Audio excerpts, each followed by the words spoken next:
आज की कहानी यूकियो नाम के एक ऐसे लड़के की है जिसके पास बचपन से ही वाटर ड्रैगन की पावर्स थी, लेकिन उसे इसके बारे में कुछ भी पता नहीं था।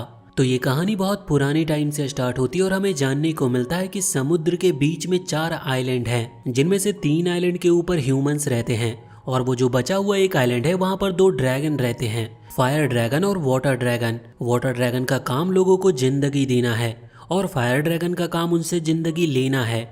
वो बुरे नहीं है, लेकिन ये उनका काम है। अब वक्त के साथ वाटर ड्रैगन अब कमज़ोर पड़ने लगा था, जिस वजह से फायर ड्रैगन की पावर बढ़ती जा रही थी, यहाँ तक कि उसका खुद पर से कंट्रोल भी हट गया था और उसने बाकी 3 आइलैंड पर रहने वाले इंसानों को ख़त्म करना शुरू कर दिया था। इंसानों की गिनती इस दुनिया से बहुत तेज़ी से गिर रही थी, जो देखते हुए गैंडाल्फ नाम का एक आदमी आगे आया और उसने अपने आप को सेक्रीफाइस करते हुए अपनी पावर से वाटर ड्रैगन की रियल पावर को अवेकन किया, जिसके बाद वाटर ड्रैगन की पावर वापस आ चुकी थी और धीरे धीरे सब कुछ ठीक हो जाता है। अब उस कहानी से कई साल बाद की कहानी स्टार्ट होती है और हम उन 3 आइलैंड में से एक आइलैंड का सीन देखते हैं, जहां अभी यूकियो नाम का एक लड़का रह रहा था। उसके फादर का नाम मकोटो है और वो दूसरे और भी बच्चों को एज अ मास्टर ट्रेनिंग देते हैं। और अभी हाल ही में उन्होंने एक और लड़के को सेलेक्ट किया है। इस लड़के का नाम जिंगी है और ये यूकियो के बहुत करीब है। एक तरह से देखें तो ये दोनों बिल्कुल भाई की तरह हैं। यूकियो अभी जिंगी से थोड़ा छोटा है, इस वजह से जिंगी यूकियो का ख्याल भी रखता है। अब जब वो एक दिन खेल रहे थे, उसी दौरान जब जिंगी यूकियो का हाथ पकड़ता है तो अचानक से यूकियो का हाथ पूरी तरह से पानी में बदल जाता और वो जो पानी था वो धीरे धीरे जिंगी के आसपास इकट्ठा होकर एक बॉल क्रिएट कर रहा था। जिंगी ये देखकर हैरान था, क्योंकि उसे कुछ भी समझ नहीं आ रहा था। पर तभी वहां पर मकोटो आता है, जो कि डोमेन एक्सपेंशन टेक्निक का इस्तेमाल करते हुए यूकियो की जो वाटर एबिलिटी है उसकी पावर को न्यूट्रलाइज कर देता है। इसकी वजह से अब वो वाटर बबल आसपास से हट गए थे और जिंगी और यूकियो दोनों ही नॉर्मल हो चुके थे। यहाँ पर जिंगी को कुछ भी समझ नहीं आ रहा था कि ये हुआ क्या। इस वजह से मकोटो उसे बताता है कि यूकियो के अंदर वाटर ड्रैगन की पावर्स है, लेकिन उसने अभी तक उन पावर्स को समझा नहीं, क्योंकि उसकी उम्र बहुत कम है अभी, और इस पावर को अवेकन करने के लिए एक बहुत बड़ी प्रोसेस होती है। वैसे यहाँ पर मकोटो जिंगी से ये बात छुपाने को कहता है, यहाँ तक कि जो उनके 2 बड़े भाई है, जिसका नाम हारू और इबुकी है, उन्हें भी ये बात नहीं बतानी है, जिस पर जिंगी हाँ कर देता है। वैसे इसके बाद अब जब वो वापस लौट रहे थे तब जिंगी मकोटो से पूछता है कि यूकियो की एज बहुत कम है और उसे देखकर नहीं लगता कि वो सच में एक वाटर ड्रैगन है। तो इस पर मकोटो कहता है कि वो अभी छोटा है, जब वो बड़ा हो जाएगा तो उसकी पावर बढ़ना स्टार्ट होगी और वो इस तरह से एक वाटर ड्रैगन नहीं बन सकता, क्योंकि उसके लिए मुझे एक रिचुअल परफॉर्म करना होगा, जिसमें मुझे अपने आप को सेक्रीफाइस करना होगा। लेकिन इसमें कोई बड़ी बात नहीं, इंसानियत को प्रोटेक्ट करने के लिए और सभी के भलाई के लिए मैं ऐसा करने के लिए तैयार हूँ। वैसे वो जिंगी से ये भी कहता है कि उसे हमेशा यूकियो का ख्याल रखना और उसे प्रोटेक्ट करना है। अब अगले ही सीन में हम हारू और इबुकी को देखते हैं, जो कि कुछ मॉन्स्टर लाइक क्रिएचर को खत्म करके अब घर वापस लौट चुके थे। वो दोनों भी मकोटो की तरह स्ट्रांग बनना चाहते थे, इसी वजह से उन्होंने मकोटो को अपना मास्टर चुना है। वो सभी आपस में बहुत घुल मिल कर रहते हैं और इनके रिलेशंस भी बाकी सभी के साथ बहुत अच्छे हैं और ये पांचों बिल्कुल एक फैमिली की तरह रहते हैं और इनकी इस आइलैंड के मेयर के साथ भी बहुत अच्छी बनती है। साथ ही इनकी जो लैंड लॉर्ड है उनका नाम मोमोको है और उससे भी इनकी बहुत अच्छी बनती है और वो भी इनकी फैमिली की तरह ही है।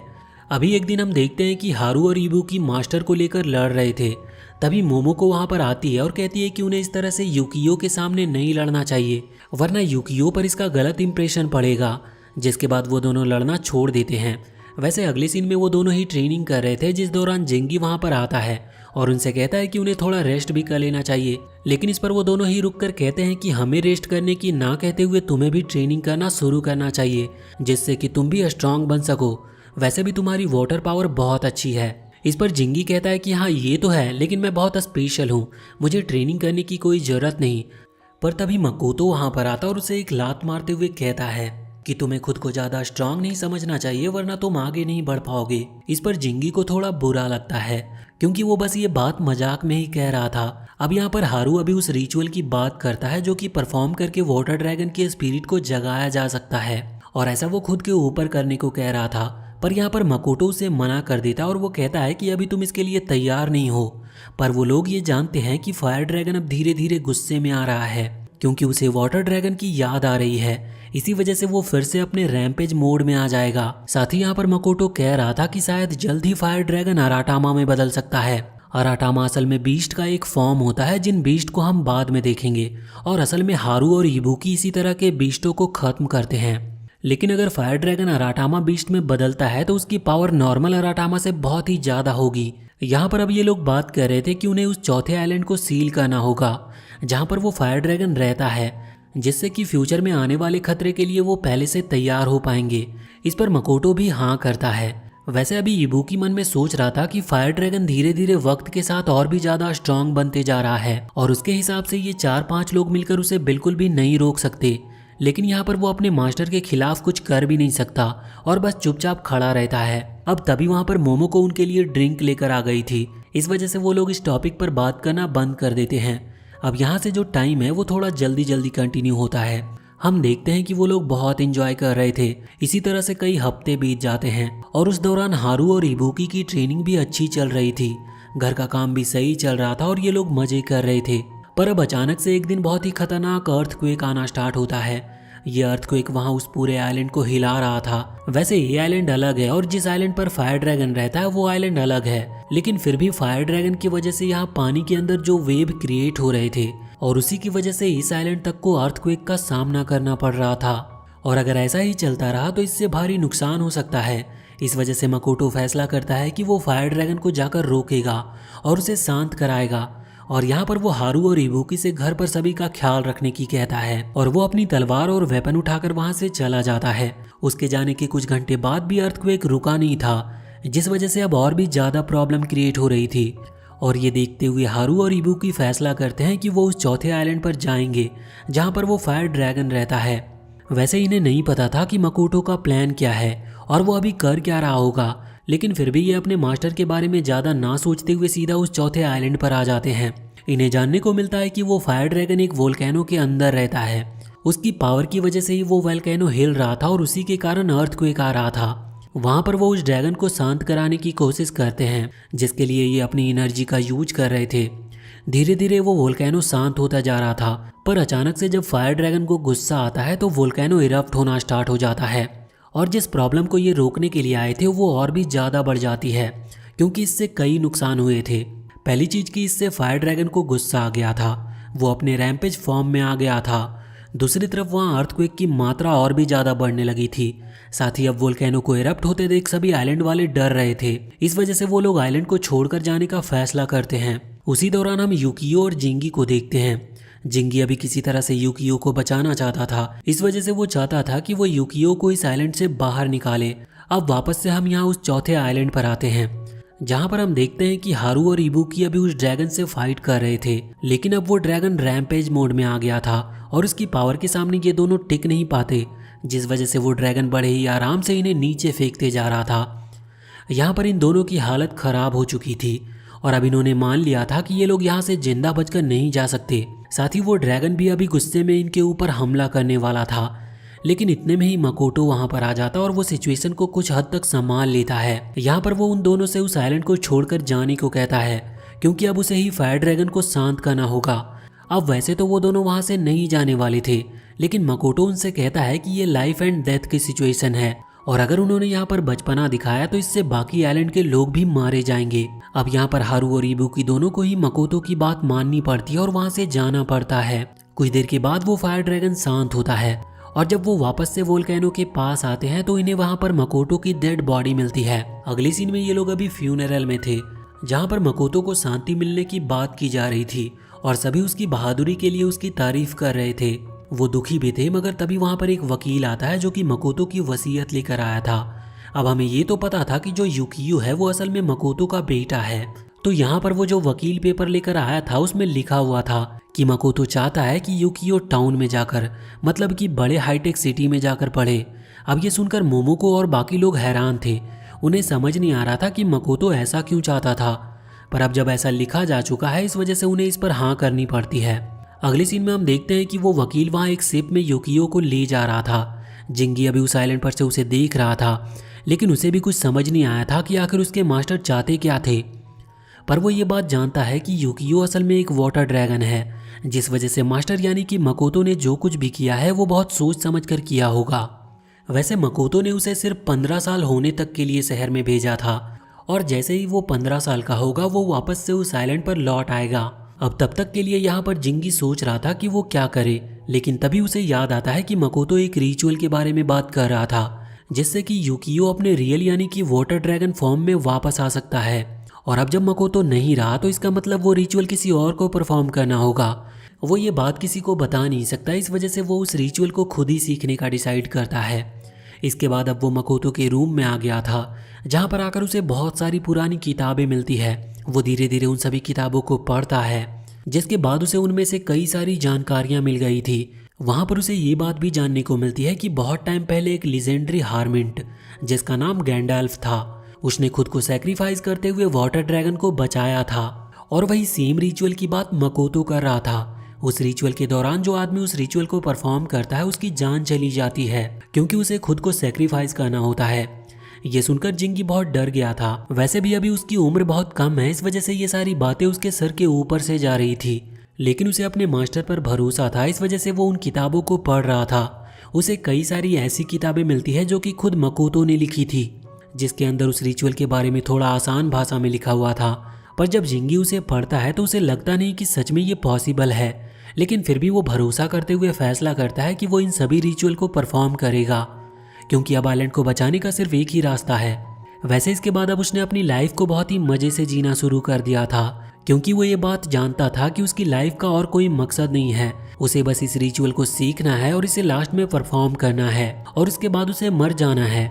लेकिन उसके बीच का जो टाइम है वो उसे एंजॉय कर सकता है।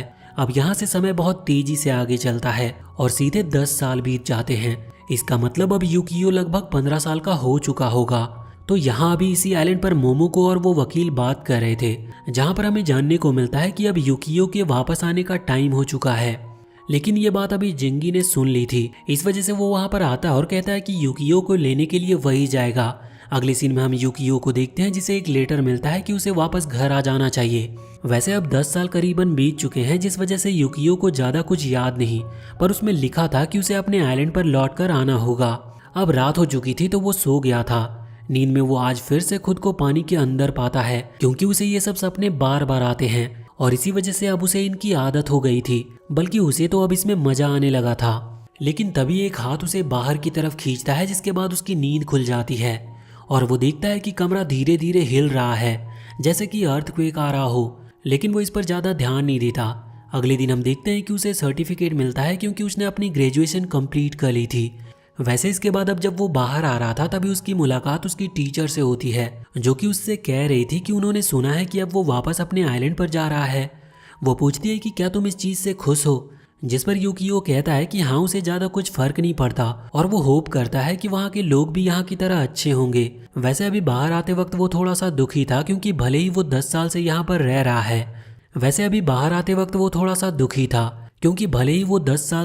रह रहा है, लेकिन उसके दोस्त नहीं बने, इस वजह से ये 10 साल उसके लिए थोड़े बोरिंग टाइप के गुजरे थे। अब जब वो बाहर निकल रहा था तभी उसकी नज़र वहाँ बैठी जिंगी पर पड़ती है, जो कि धड़ाधड़ बियर की कैन खाली करते जा रहा था, जिस वजह से वो सभी बच्चे उसे ही देख रहे थे। यूकियो ने जिंगी को नहीं पहचाना था क्योंकि शायद वो गॉगल्स पहने थे, लेकिन यहाँ पर आकर जिंगी अपने गॉगल्स उतारता है, पर फिर भी यूकियो उसे नहीं पहचानता और कहता है कि मैं तुम्हें नहीं जानता। और इसके बाद यूकियो वहाँ से जाने लगता है, पर जिंगी हार नहीं मानता क्योंकि उसे डाउट था कि यही यूकियो है। इस वजह से वो उसका पीछा करना जारी रखता है और कुछ देर के बाद वो एक पुल की तरफ आते हैं। जब वो दोनों वहाँ से गुजर रहे थे तो उसी दौरान जिंगी चेक करने के लिए कि यूकियो असल में यूकियो है कि नहीं, उसे वहाँ पुल के ऊपर से नीचे पानी में फेंक देता है। वो जब पानी में गिरता है तो वो तैरने की कोशिश कर रहा था।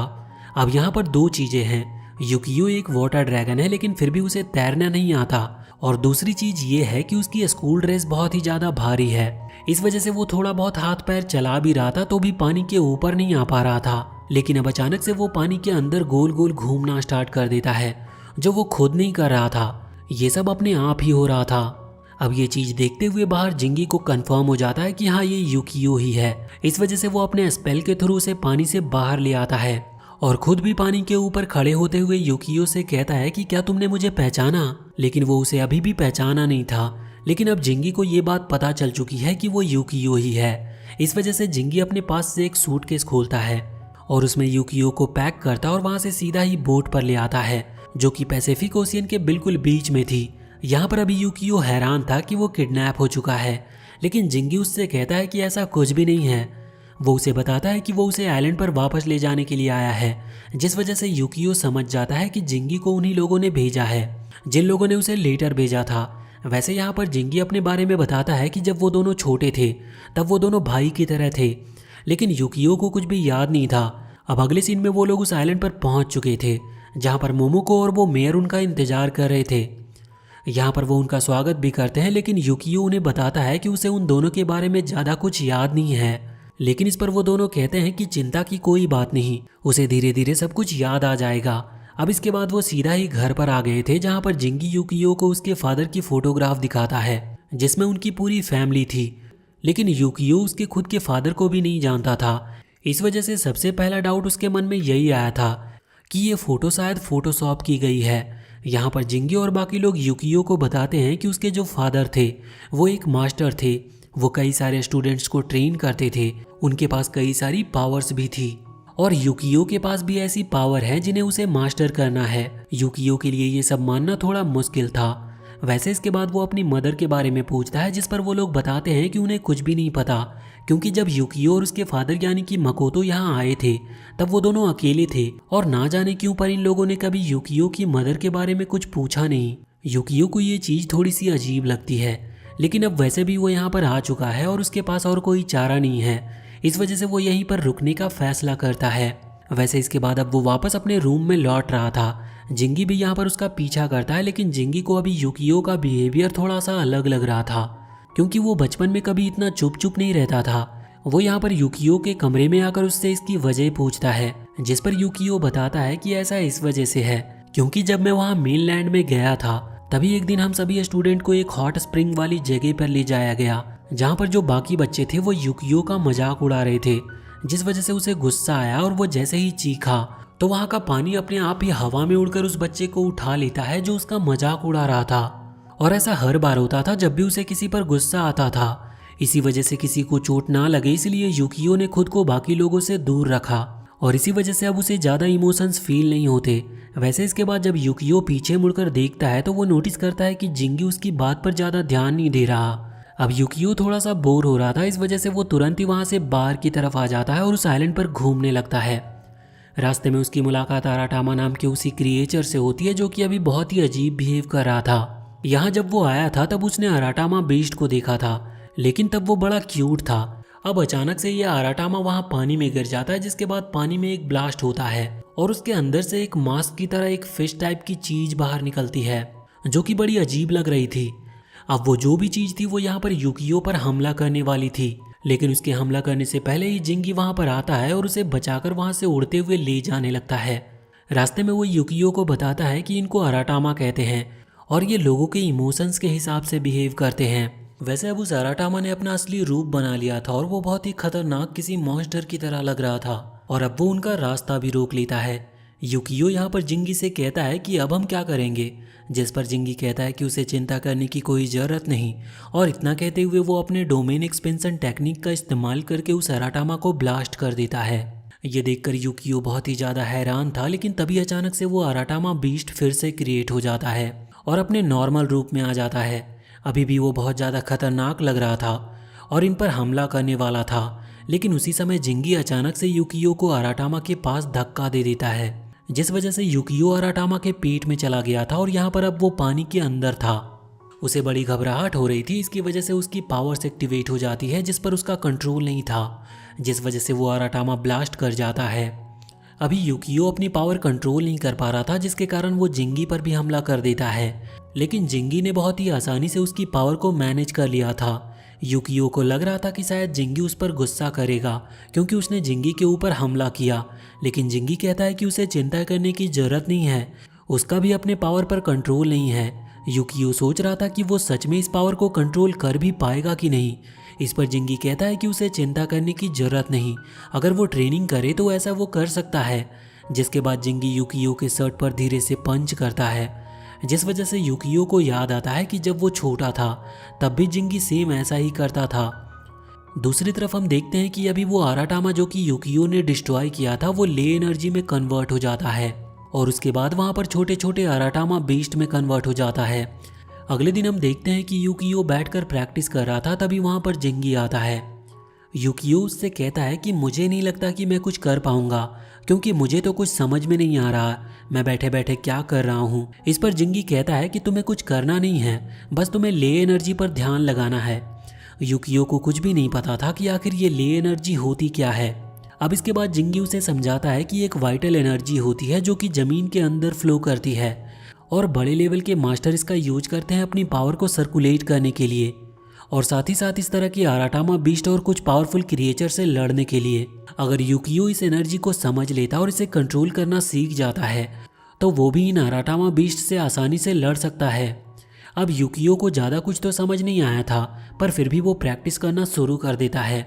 अगले सीन में हम देखते हैं कि अभी जिंगी को जानने को मिलता है कि लोगों ने एक अराटामा बीस्ट को देखा है जो कि खतरनाक है। इसीलिए वो फैसला करता है कि वो यूकियो को भी वहाँ पर लेकर जाएगा, जिससे कि वहाँ पर उसकी ट्रेनिंग हो सके, और ऐसा करने से उसे ज़्यादा एक्सपीरियंस भी मिलेगा। अगले सीन में वो लोग वहाँ पर पहुँच चुके थे जहाँ पर वो अराटामा बीस्ट है। वो अभी उसे छुप कर देख रहे थे और सोच रहे थे कि उन्हें प्लान बनाकर उससे फाइट करनी होगी, पर तभी वो अराटामा बीस्ट इनकी बात सुन लेता और वो वहाँ पर उनके पास आ जाता है। यहाँ पर अभी वो जिंगी की तरफ हमला कर रहा था, जबकि यूकियो उनके सामने ही खड़ा हुआ है, लेकिन वो यूकियो पर ज़्यादा ध्यान नहीं देता। इस चीज़ से यूकियो थोड़ा सा हैरान था, पर तभी जिंगी उससे कहता है कि वो उसकी मदद करे। अब यूकियो ने जितनी भी ले एनर्जी को कंट्रोल करना सीखा था उसके थ्रू ही वो नॉर्मल अटैक करता है। ये अटैक एक वाटर अटैक था, जिसकी वजह से अराटामा बीस्ट को हल्का सा डैमेज पहुंचा था। वो गिर गया था, लेकिन उसने हार नहीं मानी थी। वो फिर से खड़ा होता है और जिंगी को नीचे गिरा देता है। अभी जिंगी हमला नहीं कर पा रहा था, जिस वजह से वो यूकियो से हेल्प मांगता है। अब यहाँ पर यूकियो सोच रहा था कि वो क्या करे, तभी इतने में वहाँ पर हारू की एंट्री होती है, जो कि अपनी मैसिव एनर्जी से उस अराटामा बीस्ट को प्यूरिफाई कर देता है। मतलब वो एक बार में ही ले एनर्जी में कन्वर्ट होकर उड़ गया था, बिना उसे टच किए। ये देखकर यूकियो अभी हल्का सा हैरान था। तभी यहाँ पर हारू नीचे आता और जिंगी से कहता है कि उसे बियर पीना कम कर देना चाहिए। हम देखते हैं कि जब ये अराटामा बीस्ट प्योर हो गया था तो उसकी जो वाटर बॉडी थी उसके अंदर से बहुत सारी बियर की कैन निकलती है, और क्या पता शायद वो इसीलिए जिंगी के पीछे पड़ा हुआ था। वैसे अब यहाँ पर हारू यूकियो को भी देखता है, वो उसके पास आता है। वो उसे पहचान गया था, इस वजह से वो उसे अपने गोद में उठा लेता है। वैसे यूकियो उसे नहीं पहचानता था कि ये लड़का है कौन। अभी जिंगी हारू से कहता है कि यूकियो डर रहा है, इसीलिए उसे नीचे उतार देना चाहिए। अभी हारू जानता था कि यूकियो ने उसे नहीं पहचाना है, इस वजह से वो बताता है कि वो उसके फादर का स्टूडेंट हुआ करता था। अब इसके बाद वो लोग घर पर आ गए थे, जहाँ पर मोमोको उनके लिए खाना बनाती है। वो लोग बताते हैं कि यूकियो को बचपन में मोमो के हाथ का खाना बहुत ही ज़्यादा पसंद था। वैसे यूकियो भी ये चीज़ याद करने की कोशिश करता है, लेकिन उसे कुछ भी याद नहीं आता। और अब यहाँ पर वो हारू की तारीफ करने लगा था, क्योंकि उसने बहुत ही कम टाइम में सिर्फ अपनी एनर्जी को यूज करते हुए उस अराटामा बीस्ट को ले एनर्जी में कन्वर्ट करते हुए प्यूरिफाई कर दिया। अब यहाँ पर हारू बताता है कि वो ले मास्टरी कर रहा है, जिसका मेन मोटिव यही होता है कि वो ले एनर्जी के थ्रू अराटामा बीस्ट को प्यूरिफाई करे। वो बताता है कि अराटामा बीस्ट उनके दोस्त भी नहीं हैं, क्योंकि वो लोगों पर हमला करते हैं, और वो उनके दुश्मन भी नहीं हैं, क्योंकि वो ऐसा जानबूझकर नहीं करते। इसीलिए वो उन्हें मारता नहीं बल्कि प्यूरिफाई कर देता है। जिसके बाद वो नॉर्मल छोटे छोटे अराटामा में बदल जाते हैं और किसी से लड़ते नहीं। यूकियो को ये बात बड़ी पसंद आती है। अगले सीन में हम देखते हैं कि जिंगी अभी यूकियो को उस आइलैंड से सीधा फर्स्ट आइलैंड पर लेकर आया था। यूकियो देखता है कि ये जो पहला आइलैंड है ये बहुत ही ज़्यादा डेवलप्ड है, क्योंकि यहाँ पर म्यूजिशियन, खाने के स्टॉल वगैरह सब चीज़ें हैं। वो दोनों अभी एक वाटर ट्रेन में बैठे हुए थे। वो ये देखकर बहुत ही इम्प्रेस था, क्योंकि आज तक उसने पानी पर चलने वाली ट्रेन कभी नहीं देखी थी। अब जब वो वहाँ मेन टाउन की तरफ पहुँचते हैं तो जिंगी अभी उसे अलग अलग चीज़ों के बारे में बता रहा था, जो कि यूकियो ध्यान से सुन रहा था। लेकिन भीड़ के चलते जिंगी किसी और रास्ते चला जाता है और यूकियो किसी और। अभी यूकियो को पता नहीं था कि जिंगी गुम गया है, इस वजह से वो बस आगे बढ़ते जा रहा था। रास्ते में जब वो किसी चीज के बारे में पूछने को होता है, तभी वो देखता है कि जिंगी उसके साथ नहीं है। वो उस आइलैंड पर लगभग 10 साल बाद आया है, जिस वजह से उसे कुछ भी याद नहीं, इसीलिए जिंगी को ढूंढना मुश्किल था। तभी सामने वो लोगों की चिल्लाने की आवाज़ें सुनता है। वहाँ पर हम देखते हैं कि एक क्लाउन अभी हैरान था, क्योंकि उसकी जो बॉल टाइप चीज़ थी वो हवा में उड़ रही थी। वो बॉल अचानक से एक अराटामा बीस्ट में कन्वर्ट हो जाती है, जो देखकर सभी डर जाते हैं। अभी वो अराटामा यहाँ उस क्लाउन के ऊपर हमला करने वाला था, लेकिन इतने में यूकियो आगे आते हुए उसे बचा लेता है। वो जानता था कि यहाँ पर कोई ऐसा नहीं जो कि एक अराटामा बीस्ट से लड़ पाए, इसीलिए अब उसे ही फाइट करनी होगी। वो फाइट करने के लिए तैयार था, पर तभी हम देखते हैं कि वहाँ पर एक लड़का आता है और गोली चलाते हुए उस अराटामा बीस्ट को खत्म कर देता है। युकियो ये देखकर हैरान था। वो पीछे मुड़ता है तो देखता है कि असल में वो लड़का कोई और नहीं बल्कि इबुकी है, और यहाँ पर वो भी युकियो को पहचान गया था। इस वजह से वो कहता है कि मैं तुमसे मिलकर बहुत खुश हूँ। अभी युकियो उसे नहीं पहचानता था, लेकिन बाद में साथ चलते वक्त इबुकी उसे बताता है कि वो भी उसके फादर का एक पुराना स्टूडेंट है। वो ये भी कह रहा था कि उसने लोगों से युकियो के बारे में सुना है। वो सभी कह रहे थे कि युकियो अपने फादर से बिल्कुल अलग है। युकियो को तो ये चीज़ें बिल्कुल समझ नहीं आती। वो अभी ये सोच रहा था कि हारू का जो तरीका है अराटामा को प्यूरिफाई करने का वो अलग है और इबुकी का तरीका बिल्कुल अलग है। वैसे इसके बाद अब वो उस बिल्डिंग में पहुंच चुका था जहां पर इबुकी रहता है और काम करता है। अभी यहाँ वो युकियो को भी अंदर आने की कहता है। जब वो वहां पर आता है तो वो जिंगी को देखता है, जिसे देखकर वो हैरान था। वहां पर एक बार भी था। अभी पहले तो युकियो जिंगी से कहता है कि आखिर वो बीच आइलैंड पर उसे छोड़कर क्यों गया, जिस पर वो ज्यादा कुछ नहीं बताता। अब यहाँ जब वो बैठे हुए थे तभी युकियो इबुकी से हारू के बारे में बात करता है। वो कहता है कि हारू अराटामा बीस्ट को प्यूरिफाई करता है और तुम सीधा बंदूक निकालकर उसे खत्म कर देते हो। जिस पर इबुकी कहता है कि हाँ, ये दोनों ही तरीके हैं अराटामा बीस्ट को रोकने के, लेकिन युकियो कहता है कि अगर हम उसे सच में ले एनर्जी की मदद से प्यूरिफाई करें तो वो ले एनर्जी के साथ मिल जाएगा और ये थोड़ा पीसफुल तरीका भी लगता है। लेकिन इस पर इबुकी कहता है कि हाँ, लेकिन इससे वो कुछ सालों बाद वापस से बुरा बनकर हम पर हमला भी कर सकता है। और वैसे भी यहाँ आइलैंड पर कई सारे टूरिस्ट आते हैं। वो अराटामा बीस्ट जैसी चीज़ों को देखकर डर जाते हैं, इसीलिए मैं उनकी जान बचाने के लिए उन बीस्ट को परमानेंटली खत्म ही कर देता हूँ, जिससे वो कभी लौट कर ही ना आए। लेकिन अभी युकियो को इसका तरीका सही नहीं लग रहा था। उसके हिसाब से हारू का तरीका ज़्यादा अच्छा है, लेकिन वहीं इबुकी को अपना ही तरीका ज़्यादा सही लगता है। अब तभी वहाँ पर एक लड़की आती है जो कि असल में इबुकी की स्टूडेंट है। वो आकर बताती है कि उन्हें असली अराटामा की बॉडी मिल चुकी है। ये सुनकर युकियो हैरान था। वह कहता है कि हमने उस अराटामा को वहीं पर ख़त्म किया था। तो इस पर इबुकी बताता है कि नहीं, वो असली अराटामा नहीं था, असली अराटामा कहीं और है और वो अपने पावर से इन छोटे छोटे अराटामा को कंट्रोल करते हुए बीस्ट में कन्वर्ट कर रहा है। अब इसके बाद इबुकी वहाँ से जाने लगा था, लेकिन वो युकियो से कहकर जाता है कि उसे जब भी यहाँ पर आना हो वो आ सकता है। अब उसके जाने के बाद युकियो और जिंगी दोनों ही आइलैंड से जाने लगे थे। रास्ते में युकियो इबुकी की कंपनी के बारे में पूछता है, जिस पर जिंगी कहता है कि वो लोग टूरिस्ट की प्रोटेक्शन के लिए इस तरह से अराटामा बीस्ट को खत्म करने का काम करते हैं। वो पूछता है कि क्या तुम्हें इबुकी का काम पसंद है, जिस पर जिंगी कहता है कि हाँ, वो सही कर रहा है। लेकिन युकियो ने ये आंसर एक्सपेक्ट नहीं किया था, क्योंकि उसके हिसाब से हारू का तरीका ज़्यादा अच्छा है, क्योंकि वो अराटामा बीस्ट को मारता नहीं बल्कि प्यूरिफाई करता है। लेकिन इस पर जिंगी कहता है कि हाँ, उसका तरीका अच्छा है, लेकिन अराटामा बीस्ट हमें नॉर्मल ट्रीट नहीं करते। अगर हमारी फाइट हो रही है और हम उसे प्यूरिफाई करने का सोच रहे हैं तो ऐसा नहीं है कि वो भी हमें प्यूरिफाई करेगा, वो हमें जान से ही मारेगा। और प्यूरिफाई करने का मतलब है कि कुछ टाइम में अराटामा बीस्ट फिर से आ सकते हैं। और यहाँ पर इस आइलैंड पर टूरिज्म बहुत ही ज़्यादा है, जिस वजह से जो बाहर से लोग आते हैं उनकी एनर्जी की वजह से अक्सर ये अराटामा बीस्ट जाग जाते हैं, और ऐसा लगभग रोज ही होता है, जिस वजह से ये कंपनी बनाई गई है। और जिंगी के हिसाब से इबुकी जो भी कर रहा है वो सही कर रहा है। अब यहाँ पर युकियो पूछता है कि हारू का इबुकी के इस टेक्निक पर क्या कहना है। तो इस पर जिंगी कहता है कि इन दोनों को ही एक दूसरे की टेक्निक से कोई फर्क नहीं पड़ता। साथ ही यहाँ पर जिंगी युकियो को मना करता है कि वो उन दोनों को एक दूसरे के बारे में ज़्यादा बात ना करे।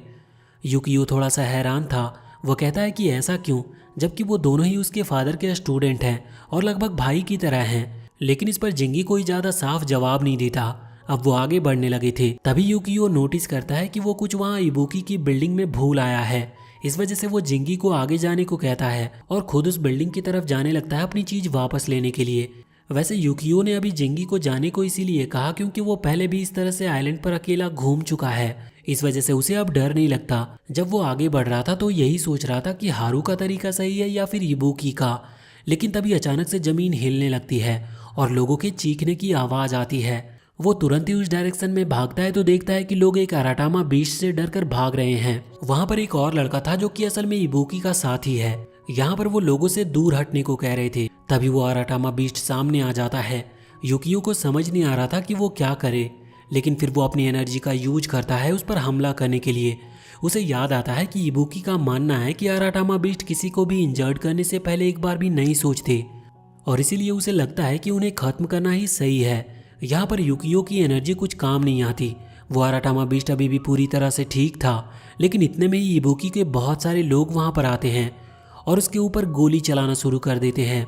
उसी दौरान यहाँ पर युकियो के पास जिंगी आ गया था, जो कि उसे वहाँ से चलने को कहता है क्योंकि आराटामा बीस्ट बहुत पावरफुल है। और साथ ही जिंगी यहाँ पर ये भी कह रहा था कि अगर ये लोग इसे गोलियों से ना मार पाए तो इनका आगे का प्लान क्या होगा। लेकिन इतने में ही इबुकी और उसकी वो स्टूडेंट वहाँ पर आती है। इबुकी यहाँ पर गोलियों को रुकवाते हुए अपनी पावर का इस्तेमाल करना शुरू करता है, जिसमें हम देखते हैं कि अचानक से उसकी बॉडी हल्की सी चेंज होने लगी थी और उसका एक हाथ पूरी तरह से बदल गया था। यहाँ पर जिंगी युकियो को बताता है कि इबुकी अभी इस आराटामा बीस्ट की एनर्जी को एब्जॉर्ब करने की कोशिश कर रहा है, जिससे कि वो उसी की एनर्जी का यूज कर सके उसी को हराने के लिए। अब यहाँ पर हम देखते हैं कि इबुकी का एक हाथ पूरी तरह से बदलने के बाद उसके हाथ पर एक आंख भी बन गई थी, जिसके बाद जब वो आराटामा उसकी तरफ हमला कर रहा था तभी इबुकी यहाँ पर आराटामा को पकड़ते हुए उसके पार्ट्स को अलग कर देता है, जिस वजह से वो आराटामा मारा जाता है। इबुकी ने अभी आराटामा की आंख निकाल ली थी, जिसे पिचकाते हुए उसके ब्लड को कंज्यूम करता है और डिक्लेयर करता है कि वो अपने पुराने मास्टर और बाकी सभी से स्ट्रांग बनेगा। यहाँ तक कि वो ये भी कहता है कि वो एक ड्रैगन से भी स्ट्रांग बनकर दिखाएगा। अभी यहाँ पर युकियो ये सब देखकर बहुत ही ज़्यादा हैरान था, लेकिन बाद में उसे ये भी जानने को मिलता है कि इस प्रोसेस के बाद इबुकी को बहुत ही ज़्यादा पेन सहना पड़ता है, क्योंकि उसमें इसकी बहुत एनर्जी लगती है और वैसे भी एक आराटामा बीस्ट की एनर्जी को कंज्यूम करने के बाद उसे रिफाइन करना बहुत ही ज़्यादा टफ है।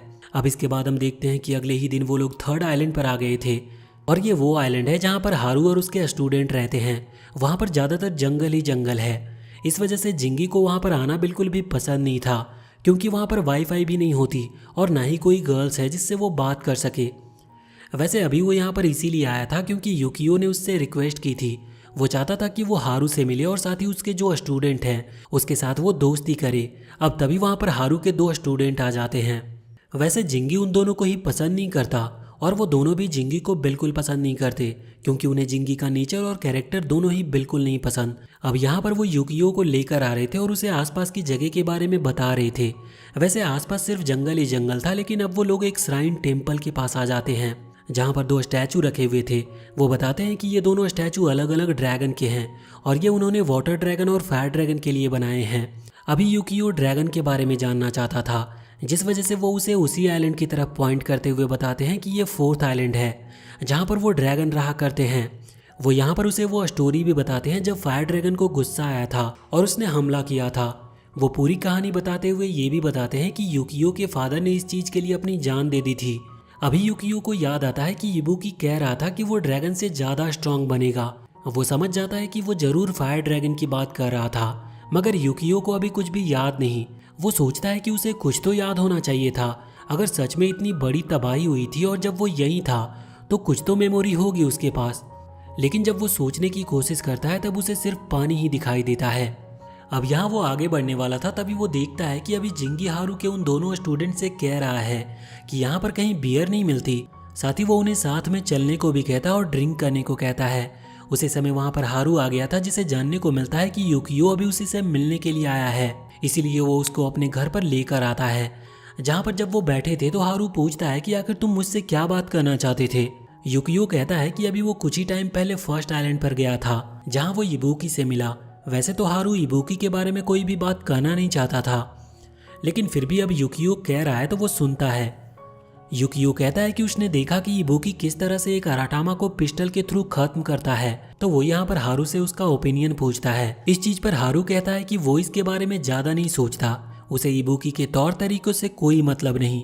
अब हारू कहने लगता है कि मैं ले एनर्जी का यूज करता हूँ, तुम्हें ले एनर्जी के बारे में कुछ पता है? तो इस पर युकियो कहता है कि हाँ मुझे पता है, लेकिन सिर्फ उतना ही जितना जिंगी ने मुझे बताया है। इस पर हारू को हंसी आ जाती है। वो उससे कहता है कि चलो फिर। वो उसे वहाँ गेट के पास लेकर आता और उसे थर्ड आइलैंड पर जो ले एनर्जी मौजूद है उसका एक्सपीरियंस कराता है, जो कि युकियो को बहुत ही ज़्यादा अच्छा लगता है। यहाँ पर वो कहता है कि तुम अगर अपने डीप सी के अंदर झाँको तो तुम्हें वहाँ पर भी ले एनर्जी मौजूद दिखेगी, जिसका यूज करते हुए वो आराटामा बीस्ट को प्योर करते हैं और इसी ले एनर्जी में उन्हें कंबाइन करके वो वापस से उसी जगह पर भेज देते हैं जहाँ से वो आए हैं। युकियो जब ऐसा करता है तो वो सच में ले एनर्जी को महसूस कर पा रहा था, लेकिन तभी हारू उसे रोक देता है और कहता है कि शुरुआत में ज़्यादा टाइम ऐसा करने से तुम्हें तकलीफ हो सकती है। साथ ही अगर तुम अपनी हीलिंग एनर्जी में और ज़्यादा डीपर जाओगे तो फिर लौट कर आना भी बहुत मुश्किल होता है। युकियो उसकी बात को समझता है, लेकिन उसे बहुत मज़ा आ रहा था। अभी हारू कहता है कि आराटामा नॉर्मली बिल्कुल भी डेंजरस नहीं होते, वो बस तभी डेंजर होते हैं जब उनका अपनी पावर पर कंट्रोल नहीं रहता या फिर उन्हें ज़्यादा एनर्जी मिल जाए। इसीलिए हारू का काम यही है कि वो उन्हें प्योर करके वहीं भेज देता है जहाँ से वो आए हैं, जिससे कि वो पहले की तरह बिल्कुल नॉर्मल हो जाते हैं। युकियो यहाँ पर अभी इबुकी के बारे में भी बात करता है। वो कहता है कि इबुकी का हाथ पूरी तरह से बदल गया था, जिसके बाद उसने एक आराटामा बीस्ट की आंख के ब्लड को एब्जॉर्ब कर लिया और उसे पी लिया, लेकिन हारू इस बारे में ऑलरेडी जानता है। वो कहता है कि हाँ, इबुकी ऐसा खुद को स्ट्रांग बनाने के लिए कर रहा है, लेकिन ऐसा करने से अंत में वो भी एक आराटामा बीस्ट में बदल जाएगा। ये सुनकर युकियो हैरान था। वो कहता है कि सिर्फ पावर लेने के लिए आखिर इबुकी ऐसा क्यों करना चाहता है। अब यहाँ से ये सीन चेंज होता है और हम देखते हैं कि अभी युकियो अपनी ले एनर्जी को फील करते हुए प्रैक्टिस कर रहा था, जिस दौरान वो अपनी एनर्जी को समझ तो लेता है लेकिन उसे कंट्रोल नहीं कर पाता। वहीं पर जिंग बैठा हुआ था, वो अभी ये सब देख रहा था। यहाँ पर युकियो किसी तरह से उस ले एनर्जी को कंट्रोल करने की कोशिश कर रहा था, पर उसी दौरान एक हल्का सा अर्थक्वेक आता है, जिस वजह से युकियो वहां नीचे गिर गया था। अब अगले दिन फिर से एक हल्का सा अर्थक्वेक आता है, जिसके बाद जिंग युकियो से कहता है कि हमें चलना चाहिए। वो उसे उसके फादर के ग्रेव के पास लेकर आता है, जहाँ पर अभी जिंगी अल्कोहल पीते हुए मकोतो यानी कि युकियो के फादर को रिस्पेक्ट दे रहा था और प्रे कर रहा था। युकियो को समझ में नहीं आता कि आखिर वो ऐसा क्यों कर रहा है। तभी वहाँ पर 3 और लोग आते हैं और वो भी यहाँ पर मकोतो को रिस्पेक्ट देते हैं और प्रे करने के लिए आए थे। अब युकियो पूछता है कि आखिर वो लोग ऐसा क्यों करते हैं, तो यहाँ पर वो तीनों जिंगी से कहते हैं कि वो युकियो को पूरी स्टोरी बताए। अब जिंगी बताता है कि आज से 10 साल पहले ऐसा ही एक बहुत खतरनाक अर्थक्वेक आया था। ये अर्थक्वेक फायर ड्रैगन के गुस्से की वजह से आया था। उसका गुस्सा इतना खतरनाक था कि शायद ये जो बाकी के तीनों आइलैंड हैं ये समुद्र में जाकर मिल जाते, लेकिन अभी 10 साल से आइलैंड सुरक्षित इसीलिए खड़े हैं क्योंकि युकियो के फादर मकोतो ने अपनी जान को सेक्रीफाइस करते हुए इन सभी की जान बचाई। इसीलिए वो यहाँ पर आकर प्रे करते हैं कि मकोतो हमेशा उनके आइलैंड को प्रोटेक्ट करे। अब इसके बाद युकियो भी वहाँ पर अपने फादर की ग्रेव के सामने हाथ जोड़कर बैठ गया था। तभी कुछ देर के बाद वो इबारा को देखते हैं। इबारा वही लड़की है जो कि असल में इबुकी की स्टूडेंट है। वो भी यहाँ पर अपने पेरेंट्स की ग्रेव पर आई थी। अभी जब वो जा रही थी तो जिंगी उसे ड्रिंक के लिए इनवाइट करता है, लेकिन इबारा ज़्यादा ध्यान नहीं देती और वहाँ से चली जाती है। अभी जब युकियो इबारा के पेरेंट्स के ग्रेव की तरफ आता है तो देखता है कि वहाँ पर इबारा की चेन रखी है, जिस वजह से वो फैसला करता है कि उन्हें ये इबारा को वापस करनी होगी। अगले सीन में वो लोग फर्स्ट आइलैंड पर आ चुके थे, जहाँ युकियो पहले तो जिंगी से माफ़ी मांगता है कि वो उसे ज़बरदस्ती यहाँ पर लेकर आया, लेकिन जिंगी कहता है कि कोई बात नहीं क्योंकि उसे फर्स्ट आइलैंड पसंद है।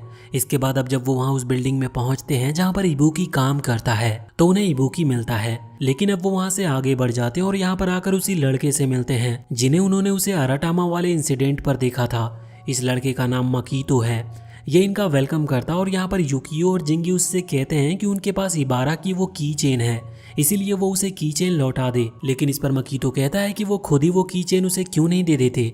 इसके बाद मकोतो इबारा को वहाँ पर बुलाता है। अब युकियो उसे वो चेन दे देता है। अभी वो उससे कुछ बात करने ही वाला था, लेकिन तभी एक अर्थक्वेक आता है। वो समझ गए थे कि जरूर आइलैंड पर कोई आराटामा बीस्ट आया है, लेकिन तभी जिंगी कहता है कि ये फायर आराटामा है। ये सुनकर इबारा तुरंत ही वहाँ से भाग जाती है उस आराटामा बीस्ट को खत्म करने के लिए। वैसे हमें ये भी बताया जाता है कि असल में इबारा अभी फायर आराटामा सुनकर इसीलिए गुस्सा हो गई थी क्योंकि उसके पेरेंट्स की जान फायर आराटामा की वजह से ही गई थी। अभी यहाँ पर जिंगी और युकियो डिसाइड करते हैं कि वो जाकर उसकी मदद करेंगे और दूसरी तरफ मकीतो ये बात इबुकी को बताता है जिससे कि वो भी सही सिचुएशन पर वहाँ पर पहुँच सके। अब दूसरी तरफ हम इबुकी को देखते हैं जो कि अभी किसी से बात कर रहा था कि आइलैंड पर पिछले इंसिडेंट से एक बहुत बड़ा डेंजर होते होते बच गया, लेकिन आगे भी ऐसा हो सकता है, इसीलिए उन्हें इवैक्यूएशन के लिए तैयार रहना चाहिए क्योंकि इबुकी के हिसाब से जल्दी आइलैंड पर कोई बड़ा खतरा अपीयर होगा। अब तभी यहाँ पर इबुकी को एक कॉल आता है जो कि मकीतो का था। वो बताता है कि सिटी में एक फायर आराटामा अपीयर हुआ है, जिसके बाद अब इबुकी तुरंत ही वहाँ से निकल गया था उस जगह पर पहुँचने के लिए। अगले सीन में हम युकियो और जिंगी को देखते हैं जो कि अभी इबारा का पीछा कर रहे थे, लेकिन रास्ते में उन्हें कुछ घर दिखते हैं जिनमें आग लगी हुई थी, जहाँ पर लोग अभी भी बीच में फंसे थे। इसी वजह से यहाँ पर जिंगी उन लोगों को बचाने का डिसाइड करता है और यूकियो से कहता है कि वो आगे जाकर इबारा को रोके, इसीलिए यूकियो आगे बढ़ गया था। दूसरी तरफ हम इबारा को देखते हैं जो कि उस फायर अराटामा के पास पहुंच चुकी थी। वो अराटामा दिखने में बहुत ही खतरनाक था, लेकिन फिर भी यहाँ पर इबारा हार नहीं मानती। वो तुरंत ही उस पर हमला करना शुरू कर देती है। लड़ते वक्त उसे अपने पेरेंट्स के सीन दिखाई दे रहे थे जिस दिन वो मारे गए थे। इसी वजह से वो और ज़्यादा मोटिवेशन के साथ अराटामा पर हमला कर रही थी, पर वो अराटामा अपने हाथ को आगे करते हुए उसके हर एक अटैक को ब्लॉक करते जा रहा था। वो अराटामा अपनी बहुत ही ज़्यादा मैसिव एनर्जी के साथ यहाँ पर इबारा पर हमला करता है और इबारा उसके अटैक से बच नहीं सकती थी, लेकिन तभी यूकियो सामने आते हुए वाटर शील्ड क्रिएट कर देता है, जिसकी वजह से उस अराटामा का अटैक रुक गया था। यहाँ अभी इबारा को यूकियो के अंदर इबुकी दिखाई दे रहा था, क्योंकि जिस दिन उसके पेरेंट्स की डेथ हुई थी तब इबुकी वहाँ पर आ गया था उन्हें बचाने के लिए। हालांकि वो थोड़ा सा लेट हो गया था, जिस वजह से इबारा के पेरेंट्स नहीं बच पाए। अब यहाँ पर वो अराटामा यूकियो के ऊपर फिर से हमला करने लगा था, जिन्हें यूकियो अपने उसी शील्ड की मदद से रोकते जा रहा था। हालांकि इसके बाद अब वो खुद भी उसके ऊपर अटैक करता है, लेकिन उस अराटामा को इससे ज़्यादा डैमेज नहीं पहुँचता। ये देखते हुए यूकियो अभी इबारा से कह रहा था कि उसे यहाँ से चले जाना चाहिए, लेकिन अब तभी वहाँ पर हारू के वो दोनों स्टूडेंट आ जाते हैं। अभी उसी दौरान अराटामा ने फिर से बहुत ही पावरफुल हमला यहाँ उनकी तरफ कर दिया था। यूकियो की शील्ड सामने थी, जिस वजह से उसका अटैक रुक जाता है, मगर हम देखते हैं कि यूकियो उसके अटैक को रोक नहीं रहा था, बल्कि मैनिपुलेट करते हुए अलग डायरेक्शन में भेज रहा था, जिससे यूकियो को बहुत ज़्यादा एनर्जी नहीं लगानी पड़ रही थी। पर वो जानता था कि वो इतनी आसानी से इसे नहीं हरा सकता। इस वजह से वो उन तीनों को कहता है कि वो यहाँ से भाग जाए, पर इस पर इबारा मना करती है और कहती है कि अगर वो लोग यहाँ से भागते हैं तो ऐसे में ये अराटामा उनका पीछा करेगा और फिर ये टाउन के बीच में आ जाएगा, जिससे कि बाकी लोग जो कि यहाँ पर घूमने के लिए आए हैं उनकी जान को खतरा हो सकता है। उसकी बात बिल्कुल सही थी। अब इसके बाद यहाँ इबारा ने जंप करते हुए उस अराटामा पर हमला करना शुरू कर दिया था। उसके पास लाइटनिंग पावर्स थी, जिस वजह से वो अराटामा को अच्छा खासा डैमेज आ रहा था, पर अभी वो लाइटनिंग पावर थोड़ी कम थी। यहाँ पर वो यूकियो से ये भी कह रही थी कि वो भी सेम टाइम पर उसकी मदद करे, जिसके बाद यूकियो अपनी वाटर पावर का इस्तेमाल करता है। वो अराटामा एक फायर टाइप का है, इस वजह से वाटर का उस पर बहुत ज़्यादा असर पड़ता है और उसके बॉडी पर जो फ्लेम्स थी वो बुझ जाती है, लेकिन ऐसा ज़्यादा देर के लिए नहीं था और बहुत जल्द वापस से वो फ्लेम्स अपीयर हो जाती है। अब यहाँ पर यूकियो और इबारा दोनों मिलकर हमला कर रहे थे, जिसके बाद यूकियो हारू के उन दोनों स्टूडेंट से भी हेल्प करने को कहता है और वो भी यहाँ पर हमला करना शुरू कर देते हैं। उनमें से एक के पास विंड मैजिक की पावर थी। अभी ये सब मिलकर हमला कर रहे थे, जिस वजह से उस अराटामा को थोड़ी प्रॉब्लम हो रही थी कि वो किस पर हमला करे, और कुछ ही देर में अब फाइनली ये लोग उसे प्यूरिफाई कर देते हैं। अब वो लोग इसके लिए सेलिब्रेट कर ही रहे थे कि उसी दौरान वहाँ पर 3 बड़े बड़े स्टोन आकर गिरते हैं। ये फायर स्टोन थे जो कि अब सीधा ही फायर अराटामा में इवॉल्व हो जाते हैं और हमें जानने को मिलता है कि ये 4th आइलैंड से आए हैं जहाँ पर वो ड्रैगन रहते हैं। अब यहाँ पर वो ये भी समझ गए थे कि इनका वो मुकाबला नहीं कर सकते। इबारा कहती है कि मैं अकेले यहाँ पर रुकती हूँ, तुम लोग भाग जाओ और किसी को बुला कर लाओ। अब वो लोग वहाँ से भागे, इसके पहले ही अचानक से एक अराटामा इनके आसपास फायर बैरियर क्रिएट कर देता है, जिसका मतलब अब ये लोग वहाँ से भाग नहीं सकते। इसी वजह से अब इन्हें लड़ना होगा। यूकियो समझ गया था कि अब कुछ भी नहीं किया जा सकता। वो अपनी डीप एनर्जी को महसूस करना शुरू करता है। उसकी आंखें ग्लो कर रही थी और अब उसकी पूरी पावर यहाँ अनलीज होने वाली थी। उसी दौरान वहाँ पर हारू और इबुकी आ जाते हैं। यहाँ पर हारू एक अराटामा को आते ही प्योरीफाई कर देता है और वहीं इबुकी ने भी एक अराटामा को पिस्टल से खत्म कर दिया था। दूसरे अराटामा पर ये दोनों मिलकर हमला करते हैं और उसे नीचे गिरा देते हैं, जिसके बाद जब इबुकी उस अराटामा की आंखों को निकालते हुए उसके ब्लड को पीने वाला था, तभी हारू उसे प्यूरिफाई कर देता है। अब इस चीज पर यहाँ इबुकी को बहुत गुस्सा आ रहा था। वो कहता है कि आखिर तुमने ऐसा क्यों किया, जिस पर हारू कहता है कि तुम ही सोचो कि अगर हमारे मास्टर यानी कि माकोतो यहाँ पर होते तो क्या वो ये चीज देखकर खुश होते कि तुम ब्लैक मैजिक का इस्तेमाल कर रहे हो। इस पर इबुकी कहता है कि मुझे इस चीज से कोई फर्क नहीं पड़ता, क्योंकि मास्टर इसीलिए मारे गए थे क्योंकि हम लोग तब कमजोर थे। अगर उस वक्त हम ताकतवर होते तो वो मारे नहीं जाते।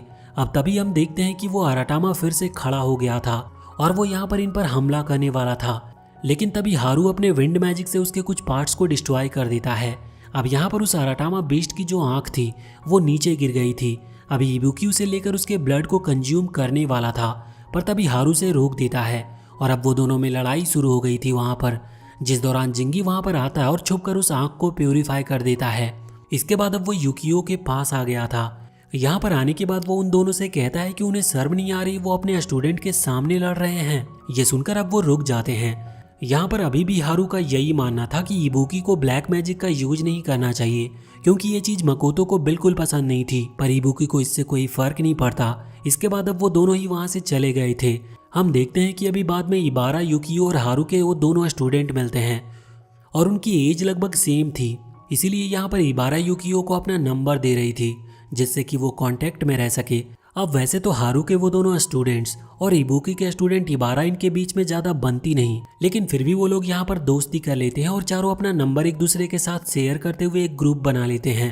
अब जब युकियो वहां से वापस आ गया था तो वो मोमोको से इस बारे में बात करता है कि आखिर हारू और इबुकी के बीच में हुआ क्या था। मोमोको कहती है कि उसे ज्यादा अच्छे से तो ये चीज पता नहीं, लेकिन जब मकोतो की डेथ हुई थी तब उसके बाद ये दोनों इस आइलैंड पर गए जहां मकोतो की बॉडी मिली, और उसके बाद से ही इबुकी ने डिसाइड किया कि वो मकोतो की सिखाई हुई चीजों को छोड़कर अपनी एक अलग जर्नी चुनेगा जिससे कि वो और भी ज्यादा स्ट्रांग बन सके और फायर ड्रैगन को अगली बार आने से रोक सके। लेकिन कुछ टाइम बाद इबुकी फिर से लौट आया था, लेकिन उसने अपने पाथ बदल लिए थे जिस वजह से हारू और इबुकी के बीच में आपस में कभी नहीं बनी और नॉर्मल सिचुएशन अब सामने है। इसके बाद हम देखते हैं कि अभी जिंगी बैठा हुआ था और दूसरी तरफ अगले रूम में युकियो सो रहा था। तभी युकियो को वही ड्रीम आती है जो कि उसे वहां स्कूल में आया करता था। अभी वो पानी के अंदर था। वैसे इस तरह का ड्रीम उसे बहुत दिनों के बाद आया था, इसीलिए वो थोड़ा सा हैरान भी था। अभी पानी के अंदर वो नॉर्मली रहता है और इसके बाद उसे होश आ जाता है, लेकिन आज उसे कोई मिस्टीरियस एनर्जी अपनी तरफ खींच रही थी जिस वजह से वो हड़बड़ा जाता है और पानी से ऊपर आने की कोशिश करता है, पर वो ऐसा कर नहीं पाता। तभी हम उस मिस्टीरियस एनर्जी को देखते हैं जहाँ पर एक आंख अपीयर होती है जो कि एक अराटामा की थी। युकियो उसे देखकर डर गया था, लेकिन तभी वहाँ पर जिंगी आता और उसे जगाता है। वो पूछता है कि क्या हुआ, जिस पर युकियो कहता है कि कुछ नहीं, बस ये एक नॉर्मल सा ड्रीम था। मगर जिंगी नोटिस करता है कि युकियो की जो आंख थी वो बहुत ही लाइट ब्लू कलर में ग्लो कर रही थी। अब उसी दौरान युकियो को एक मैसेज आता है जो कि उसके दोस्त की तरफ से था। असल में आइलैंड पर एक फेस्टिवल हो रहा है जो कि बहुत समय में होता है, इस वजह से वो लोग वहां पर जाने वाले थे और वो वहां पर युकियो को इनवाइट कर रहे हैं। वो जिंगी को इस बारे में बताता है तो जिंगी यहाँ युकियो को मकाटो का मास्क देता है और कहता है कि वो इसी मास्क को पहन कर जाए क्योंकि इस फेस्टिवल में सभी लोग को मास्क पहनना कंपलसरी होता है। अगले सीन में युकियो अब वहां पर फेस्टिवल में आ चुका था। यहाँ पर आकर वो अपने दोस्तों से मिलता है, लेकिन कुछ ही समय बाद हम देखते हैं कि अचानक से वो फोर्थ आइलैंड पर बना हुआ वोल्केनो इरप्ट करना शुरू कर गया था। इसका मतलब फायर ड्रैगन को फिर से गुस्सा आ गया है और अब 10 साल के बाद वो फिर से जाग चुका है सभी पर हमला करने के लिए। सभी लोग बहुत डर गए थे। अगले दिन सुबह वो सभी लोग तैयारी कर लेते हैं कि उन्हें इस आइलैंड को छोड़ना होगा और किसी दूसरे आइलैंड पर जाना होगा जो कि सेफ हो। अभी जब वो जा रहे थे तो इस तरफ हम हारू को देखते हैं जो कि अपने स्टूडेंट के साथ था और युकियो से मिलता है। अभी हारू बताता है कि ये सब वही हो रहा है जो 10 साल पहले हुआ था, लेकिन इस पर युकियो थोड़ा हैरान था। वो पूछता है कि जब उसके फादर ने सेक्रीफाइस करते हुए सभी को बचा लिया था तो ये सब फिर से क्यों हो रहा है। इस पर हारू बताता है कि आज से 15 साल पहले जब फायर ड्रैगन सो रहा था और वाटर ड्रैगन कमजोर पड़ गया था, तब युकियो के फादर यानी कि मकोतो ने फायर ड्रैगन की ले एनर्जी को एक पर्सन के अंदर इंजेक्ट कर दिया था और हारू के हिसाब से वो पर्सन कोई और नहीं बल्कि युकियो ही है। लेकिन युकियो को इस पर यकीन नहीं होता। वैसे हारू भी कह रहा था कि अभी उसे पूरी तरह से तो कॉन्फिडेंस नहीं है, लेकिन फिर वो अपना हाथ आगे करते हुए युकियो से अपने हाथ पर हाथ रखने को कहता है और जब वो ऐसा करता है तो हारू उसकी जो ले एनर्जी है उसे महसूस कर पा रहा था। उसे पता चलता है कि ये एनर्जी कितनी ज़्यादा मैसिव है और इससे वो समझ जाता है कि युकियो ही असल में वाटर ड्रैगन है, लेकिन अभी तक उसने अपनी पूरी पावर को अवेकन नहीं किया है। इसका मतलब अभी वो कुछ भी कर नहीं सकता। हारू उससे कहता है कि देखो तुम्हारे पास 2 रास्ते हैं, पहले तो ये कि तुम बहुत ही ज़्यादा हार्ड ट्रेनिंग करो और कुछ सालों में खुद को इतना स्ट्रांग बना लो कि फिर तुम वापस से वाटर ड्रैगन में ट्रांसफॉर्म हो सको, और दूसरा रास्ता ये है कि हम एक रिचुअल परफॉर्म करें जिससे कि तुम्हारी जो बॉडी है वो ले एनर्जी में कन्वर्ट होकर वाटर ड्रैगन को समन कर देगी। लेकिन यहाँ पर हारू को वो पहला वाला रास्ता यानी कि ट्रेनिंग वाला रास्ता ज़्यादा सही लगता है, इसीलिए वो कहता है कि तुम्हें ट्रेनिंग करनी होगी। युकियो इसके लिए पूरी तरह से तैयार था। वैसे अभी उसी फायर ड्रैगन को रोकने के लिए हारू को सीधा वहीं पर जाना होगा, इसीलिए वो अपने स्टूडेंट से कहता है कि वो लोग जिंगी के साथ और युकियो के साथ यहाँ से सीधा मेनलैंड जहाँ पर युकियो पढ़ाई के लिए गया था वहाँ पर जाए और अपने साथ मोमोको को भी ले जाए। अब वो बहुत ज़्यादा उदास थे। वो कहते हैं कि हमें भी आपके साथ आना है, लेकिन इस पर हारू उन्हें मना कर देते हैं। अगले सीन में हम देखते हैं कि हारू वहाँ फायर ड्रैगन के पास पहुँच चुका था जहाँ अभी फायर ड्रैगन पूरी तरह से अवेकन नहीं हुआ था। इसीलिए हारू तुरंत ही अपनी पावर से वहां उस वोल्केनो के ऊपर एक बैरियर क्रिएट करने लगा था। हालांकि ये सब करने में उसे खुद को सेक्रीफाइस करना पड़ेगा मकोटो की तरह ही। तभी वहां पर इबुकी भी आ जाता और कहता है कि ऐसा मैं करूंगा। अब दोनों में इसी चीज पर बहस हो रही थी कि आखिर उन दोनों में से सेक्रीफाइस कौन करेगा। लेकिन तब तक फायर ड्रैगन जाग जाता और बाहर आ जाता है। अब ये देखते हुए यहाँ पर इबुकी ने तुरंत ही अपने हाथ को ट्रांसफॉर्म करते हुए आराटामा में बदल लिया था, जिसके बाद वो हमला करना शुरू कर देता और उसके अटैक बहुत ही ज्यादा यूजफुल नहीं थे, इसीलिए अभी हारू भी मदद कर रहा था। पर उन दोनों की पावर मिलकर भी उस फायर ड्रैगन को रोक नहीं पाती। वैसे तो उन दोनों ने फैसला कर लिया था कि वो मिलकर लड़ेंगे, लेकिन ऐसा करने का कोई फायदा नहीं हो रहा था, बल्कि इससे अब वो दोनों थकने लगे थे। तभी फायर ड्रैगन इबुकी के ऊपर हमला करता है और उसे नीचे गिरा देता है, जो देखते हुए हारू अभी उसके पास आता है उसकी मदद करने के लिए। लेकिन अब वो ड्रैगन फिर से उनके ऊपर हमला करने लगा था। पर तभी यूकियो और बाकी सारे स्टूडेंट वहां पर आकर उस फायर ड्रैगन के अटैक को रोक लेते हैं। लेकिन इस चीज से हारू और इबुकी दोनों ही बिल्कुल खुश नहीं थे। उनके हिसाब से इन्हें यहाँ नहीं आना चाहिए था, क्योंकि यहाँ पर बहुत ही ज्यादा खतरा है। लेकिन अब कुछ नहीं किया जा सकता था, इस वजह से वो लोग साथ में मिलकर फाइट करने का डिसाइड करते हैं। लेकिन उनके साथ में होने से भी कोई फर्क नहीं पड़ रहा था, क्योंकि वो ड्रैगन बिल्कुल भी थक नहीं रहा था। ये देखते हुए अब हारू अपने मास्टर यानी कि माकोतो की एक सीक्रेट टेक्निक का यूज करता है और उस ड्रैगन को वो चेन से बांध लेता है। लेकिन हारू की एनर्जी अभी इतनी स्ट्रांग नहीं थी कि वो उस ड्रैगन को ज़्यादा देर तक संभाल सके। इस वजह से कुछ ही देर में वो ड्रैगन फिर से आज़ाद हो चुका था। दूसरी तरफ हम इबुकी को देखते हैं, जो कि सिचुएशन को देखते हुए खुद को पूरी तरह से एक आराटामा में ट्रांसफॉर्म कर लेता है, जिससे उसकी पावर बहुत ही ज़्यादा बढ़ गई थी। और अब वो हारू की मदद लेते हुए उस फायर ड्रैगन पर हमला करना शुरू कर दिया था। हालांकि अभी भी इससे वो ड्रैगन नहीं हार रहा था, लेकिन फिर भी बाकी स्टूडेंट को अभी रेस्ट करने का टाइम मिल चुका था। हम देखते हैं कि तभी वहां पर जिंगी की एंट्री होती है, जो कि यूकियो से आकर पूछता है कि क्या उसे उसकी वाटर ड्रैगन की पावर वापस चाहिए, जिस पर यूकियो हाँ करता है। तो यहाँ पर जिंगी अनाउंस करता है कि वो उस रिचुअल को परफॉर्म करने वाला है, जिसके बाद यूकियो के पास वाटर ड्रैगन की पावर वापस से आ जाएंगी। यहाँ ये बात जिंगी जानता था कि वो मरने वाला है, लेकिन वो ये बात किसी को नहीं बताता। और अब वो उस रिचुअल को परफॉर्म करता है, जिसकी वजह से यूकियो और जिंगी दोनों ही ले एनर्जी की स्पिरिचुअल रेल में आ चुके थे। यहाँ पर आने के बाद अभी वो देखते हैं कि वो एक स्टोन के ऊपर थे। वो देखते हैं कि नीचे ले एनर्जी की बहुत ज़्यादा पावरफुल फोर्स बह रहा है। अभी यूकियो पूछता है कि अगर हम ऐसा पहले कर सकते थे तो हमने ऐसा क्यों नहीं किया, जिस पर जिंगी कहता है कि वो उसके लिए तैयार नहीं था, क्योंकि ऐसा करने की वजह से उसकी जान जाने वाली है। यूकियो इसके लिए बिल्कुल तैयार नहीं था, लेकिन जिंगी कहता है कि नहीं, तुम्हें यहाँ से कूदना होगा, क्योंकि आइलैंड और बाकी लोगों को बचाने का बस एक ही रास्ता है। अभी यूकियो नीचे देखता है तो उसे डर लग रहा था, क्योंकि वो बहुत ऊंचाई पर है और नीचे वो ले एनर्जी बहुत ही स्पीड के साथ बह रही है। तभी जिंगी उससे कहता है कि चिंता मत करो, मैं भी तुम्हारे साथ चल रहा हूँ। यहाँ पर वो यूकियो का हाथ पकड़ता और सीधा ऊपर से कूद जाता है। हम देखते हैं कि अब वो पानी में जाते जा रहे थे। यहाँ पर जाने के बाद उन्हें सामने वाटर ड्रैगन सोया हुआ मिलता है। वहाँ पर यूकियो की बॉडी जैसे ही वाटर ड्रैगन के पास आती है तो वो उसके साथ कनेक्ट हो जाता है, जिसके वजह से अभी यूकियो को अपने बचपन की वो सारी मेमोरीज दिखाई दे रही थी, जिसमें वो अपने फादर यानी कि मकोतो को देख पा रहा था। इस तरफ जब वो नॉर्मल वर्ल्ड में आता है तो देखता है कि जिंगी की लाइफलेस बॉडी नीचे पड़ी हुई है। इसके बाद यहाँ पर यूकियो बहुत ही ज़्यादा खतरनाक तरीके से वाटर वेव जनरेट करता है और अपने रियल वाटर ड्रैगन रूप में आ जाता है। यहाँ पर अभी जो पानी फैल रहा था उसे देखते हुए बाकी सभी वहाँ से दूर हट गए थे और अब उन्हें सामने वाटर ड्रैगन और फायर ड्रैगन दोनों की लड़ाई देखने को मिलती है। ये लड़ाई जीत के लिए नहीं थी, बल्कि वाटर ड्रैगन के ना होने की वजह से फायर ड्रैगन गुस्से में है। इसी वजह से यूकियो अभी बस उसे शांत करने के लिए उससे लड़ रहा था। जब वो किसी तरह से फायर ड्रैगन को रोक लेता है तब वो उससे कहता है कि अब उसे गुस्सा करने की जरूरत नहीं, क्योंकि अब मैं आ चुका हूँ। ये सुनकर फायर ड्रैगन धीरे धीरे अब शांत होने लगता है। इसके बाद अब वो दोनों आपस में कनेक्ट हो जाते हैं और ये लड़ाई यहीं पर रुक जाती है। जो ले एनर्जी थी उसका जो फोर्स था वो भी न्यूट्रल हो चुका था, जो देखकर सभी हैरान थे और फाइनली अब वो शांति से सांस ले सकते थे। जब यूकियो वापस से अपने नॉर्मल बॉडी में आता है तो वो सीधा यहाँ जिंगी के पास आता है, लेकिन जिंगी अब जिंदा नहीं था। ये देखकर यूकियो को एक बहुत ही ज़्यादा बड़ा झटका लगता है। अगले सीन में हम देखते हैं कि अभी जिंगी का फ्यूनरल चल रहा था और यूकियो अपने कमरे में था। वो तब से अपने कमरे में ही बंद है, क्योंकि उसे बहुत बुरा लग रहा है। उसके दोस्त को भी उसकी चिंता हो रही थी, साथ ही उन्हें अभी इस चीज का भी बुरा लग रहा था कि जिंगी उन्हें छोड़कर चला गया, जबकि उसकी उम्र भी कितनी कम थी। अभी वो भले ही जिंगी को ज़्यादा पसंद नहीं करते थे, क्योंकि जिंगी का कैरेक्टर इस टाइप का था। वो किसी से ज़्यादा अच्छे से बात नहीं करता था और उसके ज़्यादा ऐसे दोस्त भी नहीं थे, वो अपनी दुनिया में ही मस्त था, लेकिन यही सारी चीजें उसे खास भी बनाती थी, इसीलिए वो दुखी थे।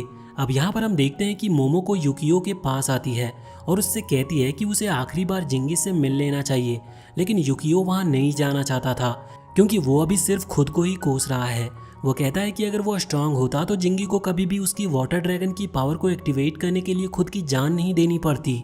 लेकिन इस चीज पर मोमो को उससे कहती है कि ऐसा कुछ भी नहीं है, अगर सच में कोई दूसरा रास्ता होता तो जिंगी कभी भी ये चीज नहीं चुनता।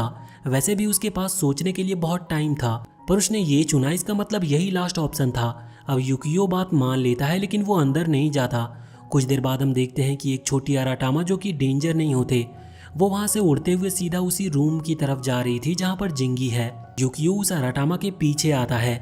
यहाँ अभी वो मेयर से मिलता है। मेयर अभी बहुत ही ज्यादा उदास थे। वो यहाँ पर युकियो से कहते हैं कि तुमने पूरे आइलैंड को बचा लिया, लेकिन मैं तुमसे माफी मांगना चाहता हूँ क्योंकि इस चीज में तुमने अपने एक और फैमिली मेंबर की जान गंवा दी। युकियो उनकी बातों को समझ रहा था, लेकिन इसमें उनकी कोई गलती नहीं है। अब इसके बाद मेयर वहां से चले जाते हैं जिससे कि युकियो अकेले में जिंगी के साथ कुछ बात कर सके। युकियो वहीं पर बैठ जाता है। अभी वो बहुत उदास था, लेकिन उसे गुस्सा भी उतना ही ज्यादा आ रहा था। वो जिंगी की कॉलर पकड़ते हुए कहता है कि उसे उठना होगा, वो ऐसे युकियो के ऊपर कर्स डालकर नहीं मर सकता। अभी जब वो ऐसा कर रहा था तभी अचानक से वो अपने आप को ले एनर्जी रेल में पाता है, जहाँ पर वो देखता है कि बहुत ही ज़्यादा ले एनर्जी फ्लो कर रही है और उसी के बीच में एक बड़ा सा गोल्डन पूल लगा हुआ है। उस पूल के पास ही उसे पकड़े हुए जिंगी खड़ा हुआ था। जिंगी यहाँ पर युकियो को मदद के लिए बुला रहा था। युकियो को उसकी बात समझ नहीं आ रही थी और उसे तो ये भी समझ नहीं आ रहा था कि जिंगी यहाँ पर क्या कर रहा है। हालांकि अब जब तक उसे समझ में आता तब तक जिंगी वहाँ उस ले एनर्जी के पूल में गिर चुका था और उसके बहाव के साथ वो बहने लगा था। अभी इतनी ज़्यादा ले एनर्जी में उसे ढूंढ पाना नामुमकिन है। और दूसरी बुरी चीज़ ये है कि युकियो की सिर्फ स्पिरिट यहाँ पर आई है, इसीलिए वो ऐसा नहीं कर सकता। अब वो नॉर्मल टाइम में वापस आ जाता है जहाँ पर वो समझ गया था कि उसे क्या करना है। वो यहाँ पर मोमो को और मेयर से कहता है कि वो हारू और इबुकी को जाकर बता दे कि हम अभी भी जिंगी को बचा सकते हैं। इसके बाद अब युकियो वहाँ से भाग गया था।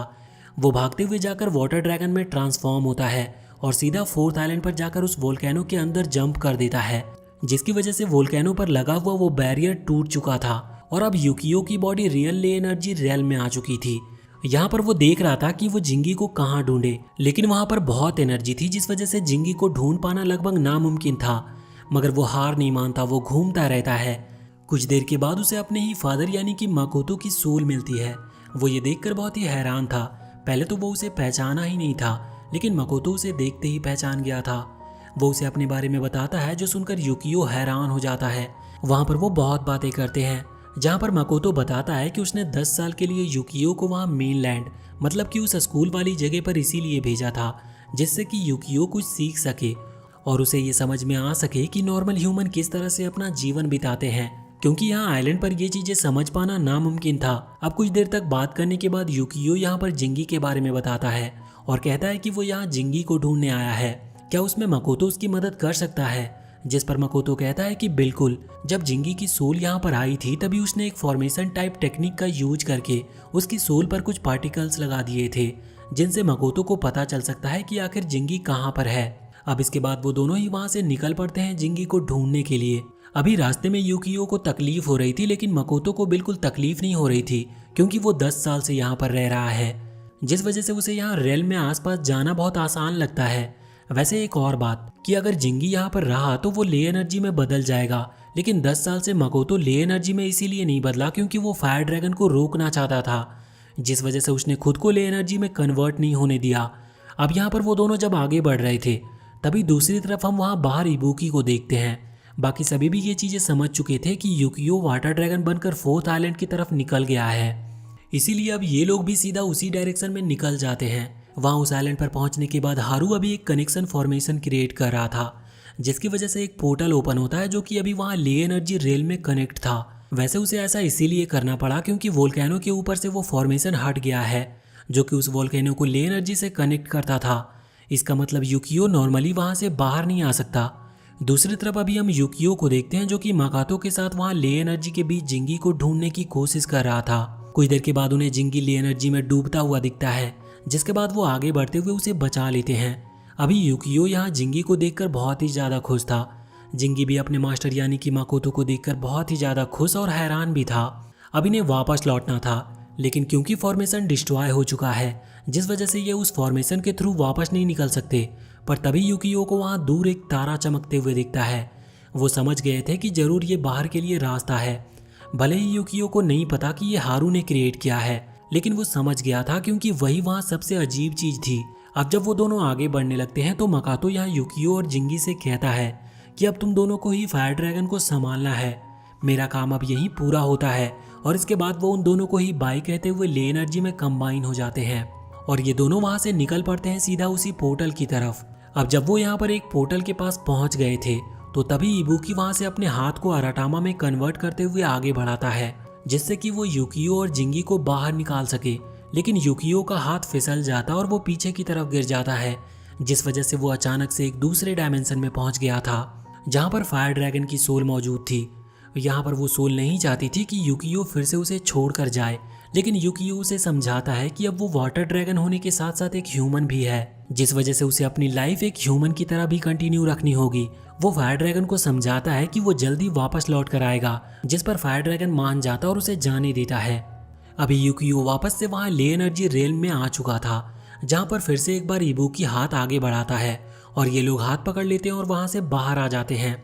जब वो बाहर आता है तो देखता है कि जिंगी उसके साथ नहीं है, क्योंकि असल में वो जिंगी की सोल थी, इसलिए वो जिंगी की बॉडी में जा चुकी थी। पर जब वहाँ जिंगी की बॉडी में उसकी सोल आती है और जब वो उठता है तो ये देखकर मोमोको और मेयर दोनों ही बहुत ही ज्यादा हैरान थे। और अब जिंगी उठते ही सबसे पहले यही कहता है कि उसे बियर पीनी है।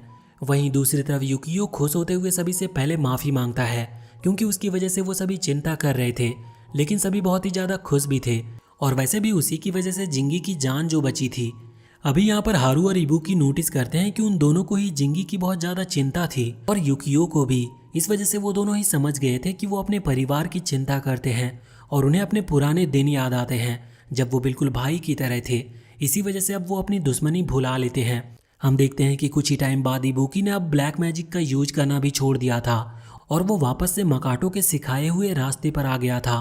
और इसके बाद हम देखते हैं कि यूकियो, इबारा और हारू के वो दोनों स्टूडेंट अब मेनलैंड में जा चुके हैं। यहाँ पर वो अब स्कूल में पढ़ेंगे और ग्रेजुएशन करेंगे।